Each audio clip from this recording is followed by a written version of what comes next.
जी हाँ बच्चों, पिछली क्लास में हम लोगों ने नेचुरल पॉलीप्लोइड को देखा था, जो नेचुरल प्रोसेस से बन रहा था। आज हम लोग देखेंगे आर्टिफिशियल पॉलीप्लोइड को। आर्टिफिशियल पॉलीप्लोइड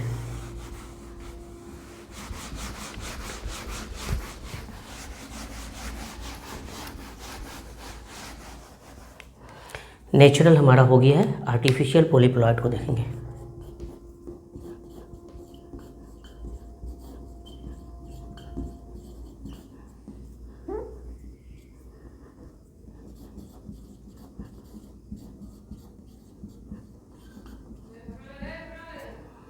आर्टिफिशियल पॉलीप्लोइड, यहाँ पे आर्टिफिशियल पॉलीप्लोइड जो फर्स्ट टाइम किया गया, मुंतजिन नाम का एक साइंटिस्ट था।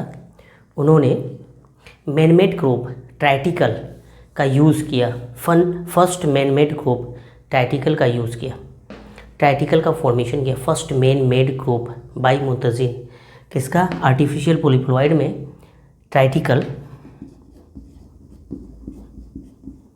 ट्राइटिकल का फॉर्मेशन किया, है ना। फर्स्ट मैन मेड क्रोप है ये क्या है? First man made crop. First man made crop किसके थ्रू? बाय मुंतजिन, बाय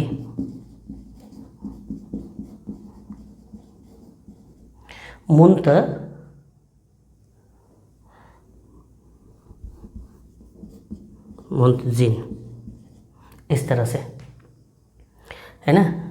मुंतजिन के थ्रू ये फर्स्ट मैनमेड क्रोप ट्राइटिकल फॉर्मेशन किया गया। ट्राइटिकल, है ना।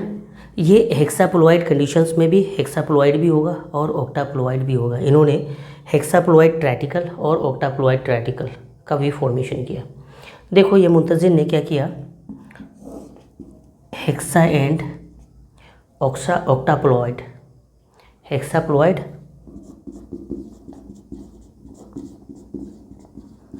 और ऑक्टाप्लोइड, इस तरह से दो फॉर्म्स प्रोड्यूस किया। हेक्साप्लोइड में इन्होंने क्या किया, वीट का राई के साथ क्रॉस हाइब्रिडाइजेशन किया। वीट का राई के साथ, वीट का राई के साथ। वीट कौन सा लिया? टाइटिकम टर्जिडम, टाइटिकम टर्जिडम। वीट कौन सा? ट्राइटिकम टर्जिडम। और राई कौन सा? सिकल सीरियल, सिकल सीरियल का यूज़ किया। इस तरह से sickle serial, okay, sickle serial का यूज़ किया, है ना। तो ये जो सिकल सीरियल है, राई, साइंटिफिक नेम सिकल सीरियल, दोनों का अगर हम लोग प्लोइडी को देखें, 2n इक्वल्स टू टर्जिडम में, ट्राइटिकम टर्जिडम में 2n equals to AABB equals to 28 इतना लिया। और सिकल सीरियल में 2n इक्वल्स टू यहाँ पे लिया RR कितना? 14। ये RR एलील्स लिया और कितने chromosomes? Diploid set of chromosomes 14। इसका इन्होंने क्या किया? क्रॉस हाइब्रिडाइजेशन किया। इस तरह से इन्होंने इसका क्रॉस हाइब्रिडाइजेशन किया और हाइब्रिड फॉर्म्स किया। किसका फॉर्मेशन किया? हाइब्रिड का यहाँ पे फॉर्मेशन हुआ। हाइब्रिड किस कंडीशंस में होगा? इसका आधा AB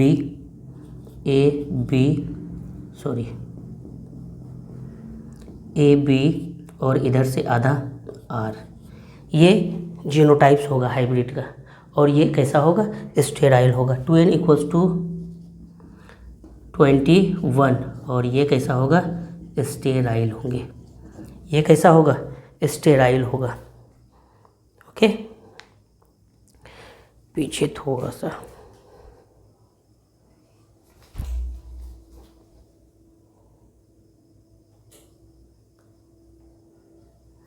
n इक्वल्स टू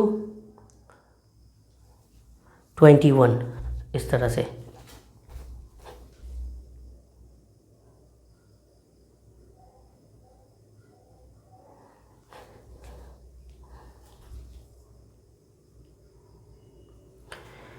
यहाँ पे 2n=21 दिख रहा है कि 2n=21 ये स्टेराइल फॉर्म्स होंगे, हाइब्रिड फॉर्म होंगे वीट और राई का, है ना, टर्जिडम और सिकल सीरियल का।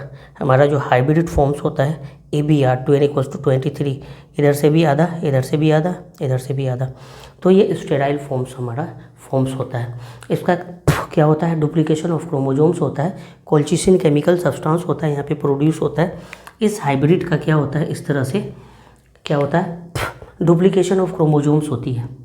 क्या होती है, डुप्लीकेशन ऑफ क्रोमोजोम्स किसके थ्रू होता है, बाय केमिकल सब्सटेंस कोल्चिसिन। ये केमिकल सब्सटेंस है कोल्चिसिन, और इसके थ्रू ये क्या होती है, डुप्लीकेट होता है। A एक और A का फॉर्मेशन, B का फॉर्मेशन, RR, इस तरह से A B RR, इस तरह से डुप्लीकेशन होती है क्रोमोजोम्स का। और किसके थ्रू होता है, कोल्चिसिन केमिकल सब्सटेंस है, ये आर्टिफिशियल डुप्लीकेशन का काम करता है। इस तरह से ये जो हाइब्रिड है इसका डुप्लीकेशन होता है, और इस तरह से ये डुप्लीकेशन होके A RR का फॉर्मेशन करता है। 2n=, यहाँ पे कितना हो जाएगा, 4x हो जाएंगे। 2n=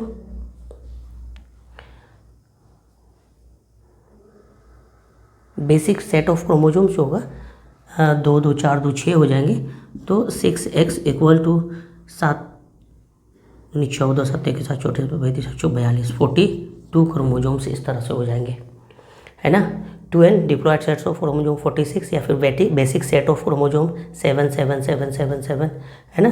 7 कितने टाइम्स, 1 2 3 4 5 6, 7 6 टाइम्स 42 इस तरह से होंगे। ट्राइटिकल का फॉर्मेशन होता है, इस तरह से नेचुरल डुप्लीकेशन होती है, और ये जो जीनोटाइप्स बनता है किसका फॉर्मेशन होता है, ट्राइटिकल का फॉर्मेशन होता है, ट्राइटिकल का फॉर्मेशन होता है। इस तरह से ट्राइटिकल का फॉर्मेशन होता है। ये हेक्साप्लॉइड होता है, हेक्साप्लॉइड, ये कैसा है, हेक्साप्लॉइड है।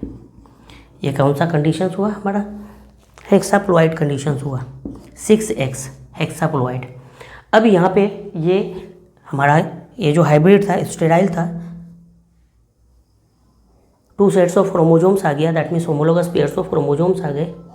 अब ये क्या होगा, ये फर्टाइल होंगे। ये कैसा होगा, फर्टाइल होगा, इस तरह से याद रखें, very very important. Hexaploid with triticale का फॉर्मेशन इस तरह से होता है। हेक्साप्लॉइड इसका ट्राइटिकल का फॉर्मेशन होता है, ओके। तो ये हीट का फॉर्मेशन होता है। अब यहाँ पे ऑक्टाप्लॉइड हीट का फॉर्मेशन कैसे होता है वो देखेंगे।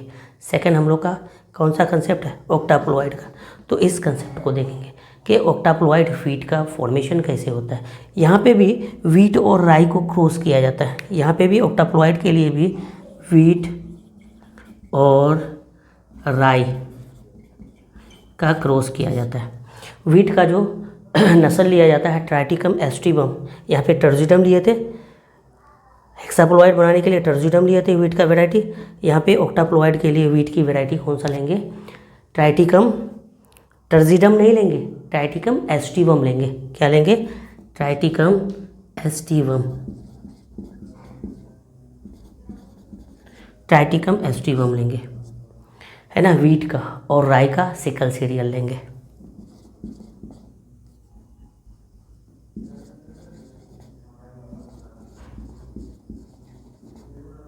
सिकल सीरियल लेंगे, है ना।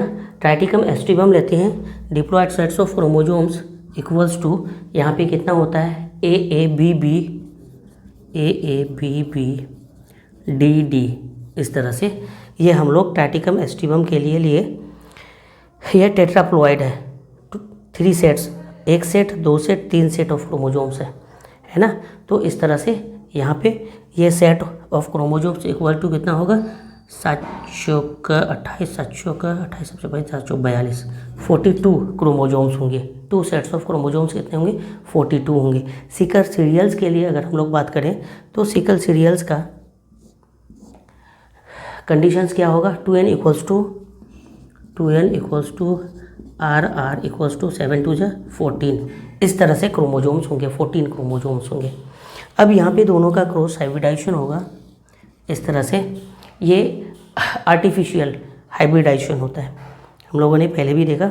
ये क्या होता है? आर्टिफिशियली। किसके थ्रू हुआ? मुंतजिन के थ्रू। ये यहाँ पे हाइब्रिड का फॉर्मेशन करता है, वीट राइट का क्रॉस होता है, हाइब्रिड का फॉर्मेशन होता है। किसका? हाइब्रिड का। ये हाइब्रिड यहाँ से क्या आएंगे?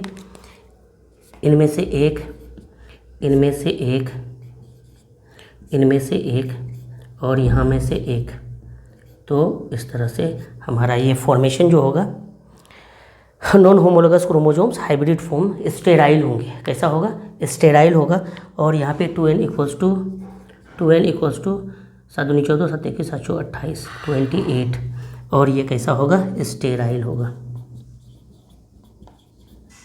स्टेराइल इस तरह से होंगे, नीचे दिख रहा है, स्टेराइल होंगे। ओके, इस तरह से ऑक्टाप्लॉइड का कंडीशंस होगा। हम इधर देखते हैं आगे की तरफ। अब ये जो हाइब्रिड नस्ल्स है, ये हाइब्रिड नस्ल्स है, ये स्टेराइल फॉर्म्स में है। कोल्चिसिन इसके नंबर्स को, है ना, ये इसका होमोलोगस पार्टनर, इसका होमोलोगस पार्टनर, सबका होमोलोगस पार्टनर बना देगा और स्टेराइल को फर्टाइल में कन्वर्ट कर देगा, ऑक्टाप्लॉइड में कन्वर्ट कर देगा। टाइटिकल का फॉर्मेशन होगा यहाँ पे। तो ये जो हाइब्रिड फॉर्म्स है, ये हाइब्रिड फॉर्म्स इस तरह से क्या होगा? डुप्लीकेशन होगा। हाइब्रिड फॉर्म का duplication of chromosome 2n equals to 28। यहाँ पे डुप्लीकेशन ऑफ क्रोमोजोम्स होगा, duplication of chromosome by colchicine. Chemical substance है, यहाँ पे डुप्लीकेशन होगा। ए का होमोलोगस, बी का होमोलोगस, है ना, उसके बाद डी का होमोलोगस, आर का होमोलोगस। इस तरह से फॉर्मेशन होगा। ये कैसा होगा? 2 2 4 2 6 2 8 ऑक्टाप्लॉइड का फॉर्मेशन होगा। किसका फॉर्मेशन होगा? ये इस तरह से ऑक्टाप्लॉइड। ये क्या है? ऑक्टाप्लॉइड का फॉर्मेशन होगा। इस तरह से ऑक्टाप्लॉइड का फॉर्मेशन होगा। ओके, यहाँ पे 2n इक्वल्स टू कितना हो जाएंगे? 2n इक्वल्स टू 56 56 क्रोमोजोम्स हो जाएंगे।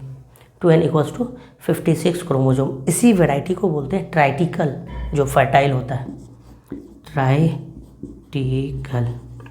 ये क्या होगा? फर्टाइल प्रोजेनी होगा वीट का। ओके, तो इस तरह से ट्राइटिकल, दैट मीन्स ऑक्टाप्लॉइड का, ऑक्टाप्लॉइड वीट का फॉर्मेशन होता है, ट्राइटिकल का फॉर्मेशन होता है। ओके, इस तरह से हेक्साप्लॉइड और ऑक्टाप्लॉइड का कंसेप्ट किसने दिया? मुंतजिन ने दिया। फर्स्ट मैनमेड ग्रुप्स है ये। ओके, आर्टिफिशियल पॉलीप्लॉइड को हम लोग आज ने देखा। कुछ इंपॉर्टेंट पॉइंट ट्राइटिकल के रिगार्ड लिखेंगे। इनकी क्या क्या खासियत होती है? हाई यील्डिंग होती है, रेसिस्टेंट टू डिजीज़ होता है, प्रोटीन कंटेंट यहाँ पे ज़्यादा होता है, अदर वीट के कंपैरिजन में यहाँ पे प्रोटीन कंटेंट ज़्यादा होता है, और ग्लूटीन का जो वैल्यू होता है लेस होता है। इसको हम लोग खाने के लिए यूज़ नहीं करते हैं, फूडर क्रॉप में यूज़ करते हैं। किसका? ट्राइटिकल का यूज़ हम लोग किस में करते हैं? फूडर क्रॉप में करते हैं। तो इसके रिगार्ड हम लोग इंपॉर्टेंट पॉइंट को लिखेंगे ट्राइटिकल के रिगार्ड। ट्राइटिकल का कंसेप्ट हम लोग लिखेंगे, क्या क्या होता है? ट्राइटिकल हाई यील्डिंग कैपेसिटी होती है। क्या होती है? हाई यील्ड होता है। उसके अलावा प्रोटीन कंटेंट जो होता है यहाँ पे, रेसिस्टेंट टू डिजीज़ तो होता ही है, रेसिस्टेंट टू डिजीज़। नेक्स्ट जो होता है क्या होगा? प्रोटीन कंटेंट हाई होता है अदर वीट के कंपैरिजन में। Protein content is high, high, है ना, then other wheat, then wheat. इस तरह से ज़्यादा होता है। उसके अलावा कह सकते हैं ग्लूटीन एक कंपोनेंट होता है, लेस वैल्यू में होता है। इसके अलावा ग्लूटीन के अलावा यहाँ पे यूज़ एज फूडर क्रॉप्स होता है।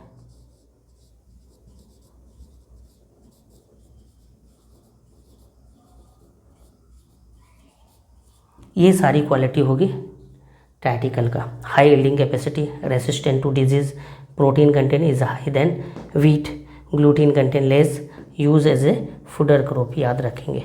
ये क्रॉप किसको खिलाया जाता है? फूडर क्रॉप के लिए यूज़ होता है। नेक्स्ट क्लास में हम लोग देखेंगे म्यूटेशन ब्रीडिंग। नेक्स्ट क्लास में mutation breeding. Okay, thank you. Okay, तो ये थोड़ा सा डीपली पढ़ा रहा हूँ नीट के लिए, वेरी वेरी इंपॉर्टेंट टॉपिक्स हैं और इन चीज़ों को समझना बहुत ज़रूरी है।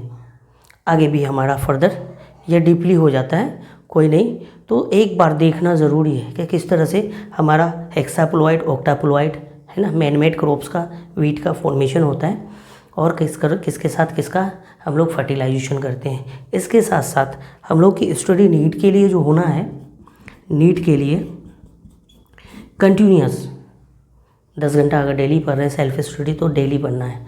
इसके अलावा मैं अगर बोलूँ कि ये हमारा स्लॉट होना चाहिए पढ़ने का, ये 8 घंटा सोने में मेरा चल जाएगा। ये 8 घंटा जो हमारा होगा क्या होगा है ना, फ्रेश वगैरह होने में 8 घंटा तो नहीं लगेगा, खाने पीने में 8 घंटा तो नहीं लगेगा। यहाँ से हमें इस पोर्शन पे देना है स्टडी के लिए 8 घंटा तो मिनिमम स्टडी होना ही चाहिए, प्लस यहाँ से हमें कुछ आर को चुरा के यहाँ लेके जाना है, जैसे खाने पीने, उठने बैठने, रेस्ट वगैरह में 8 घंटा नहीं, इनसे हमें यहाँ पे प्लस करना है। 8 प्लस 2 घंटा यहाँ से चुरा सकते हैं, 2 घंटा नहीं 3 घंटा चुरा सकते हैं, +1 करेंगे तो 8 3 11 है ना। इस तरह से 11 घंटा मिनिमम हम लोग को करना है। अच्छा, दूसरी बात ये रही कि सबका माइंड एक जैसा नहीं होता है। कुछ बच्चे शार्प होते हैं, एक बार किसी चीज़ को स्टडी करते हैं, रीड करते हैं, उसके दिमाग में बैठ जाता है, लेकिन कुछ बच्चे एवरेज होते हैं, उनको थोड़ा यहाँ पे, यहाँ से यहाँ तक, यहाँ से कुछ टाइम को चुरा के इस पे हमें करना होगा स्टडी टाइम पीरियड में, है ना। तो इस तरह से अपना अपना सबका जो है एक ब्रेन IQ है, उस हिसाब से हमें स्टडी करना है। तो नीट के लिए सिलेबस तो रिड्यूस बहुत हुआ है, बट कंपटीशन बढ़ जाएगा इस बिहाफ पे। यहाँ पे जो हमारे नेगेटिव होते हैं, नेगेटिव को बहुत कम करना है, नहीं कि बराबर करना है, और हमारा जितना भी क्वेश्चन ज़्यादा पॉजिटिव होगा उतना हमारे लिए फ़ायदा है। नेगेटिव का फ़ायदा, एक क्वेश्चन हमारा नहीं बना, 1 मार्क्स घटा, और जो एक क्वेश्चन सही होता है 4 मार्क्स उधर से घटा, दैट मीन्स 5 मार्क्स हमारे रिड्यूस होते हैं। तो नीट के लिए हमें बड़े ही सलीके से रेगुलर रिदम में, है ना, तैयारी करने की ज़रूरत है। हमारे जो 23 में जो भी एस्पायरेंट होंगे, इन बातों को, जो एक्सीलेंट बच्चे हैं उनके लिए तो किसी भी कंडीशन में 8 घंटा भी काफ़ी है, लेकिन जो मीडियम या फिर बिलो मीडियम बच्चे हैं, एवरेज, बिलो एवरेज बच्चे हैं, उनके लिए यहाँ से चुराने की ज़रूरत है। 8 घंटा हमें तो सोना ही है, यहाँ तो जाएगा ही, इसको हम चाह के भी नहीं रोक सकते हैं, बट यहाँ से कुछ टाइम आर को इधर लेके जाते हैं स्टडी टाइम पीरियड में, है ना। तो 8 2 10, 8 3 11, 8 4 12, इस तरह से हम स्टडी आर को बढ़ाएंगे। Okay, thank you.